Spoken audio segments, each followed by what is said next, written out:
Guys তোমাদেরকে next ব্লগে বলেছিলাম না আমাদের পিকনিক হবে, যেন ওখানে আমাদের এই যে ট্রেন টাঙানো হবে, তাই জন্য আমাদের এই যে বাঁশের ট্রেন্ড হবে, তাই জন্য এই যে বাঁশের খোঁটাগুলো পোতানো হয়েছে, এর উপরে তিরপুল ফেলানো হবে। আর এই যে মাঝে বাঁধ আছে, এই বাঁধের চারিপাশে এখন ধান চাষ হয়। এটা হলো আমাদের গ্রাম এলাকা না, তাই জন্য এখানে চাষ হয়।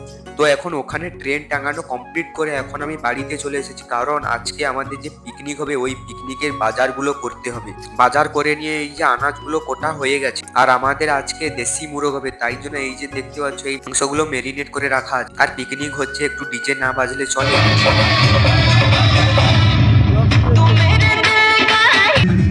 তোমরা দেখলে ওখানে ডিজে চলছে, আর আমাদের পিকনিকে মেনুটা হচ্ছে ফ্রাইড রাইস আর চিকেন কষা। তাই জন্য আমাদের এই যে ফ্রাইড রাইসের চালটা সেদ্ধ করা কমপ্লিট হয়ে গেছে, এখন আমাদেরকে তেলে একটু নাড়ানাড়ি কমপ্লিট হয়ে গেছে, এখন আমাদের সব রান্না। আর এখন সবাই বসে পড়েছি, দেখতেই পাচ্ছ ফ্রাইড রাইস গুলো। আর তোমাদের এখন জিভ থেকে জল পড়ছে, কিছু করার নেই, একটু তো জল পড়বে। তোমরা যারা যারা ফিস্টে থাকবে তাহলে একবার কমেন্ট করো, 25শে ডিসেম্বরে তোমাদেরকে ফিস্টে ডাকবো। এখন এখানে ভিডিওটা শেষ করলাম।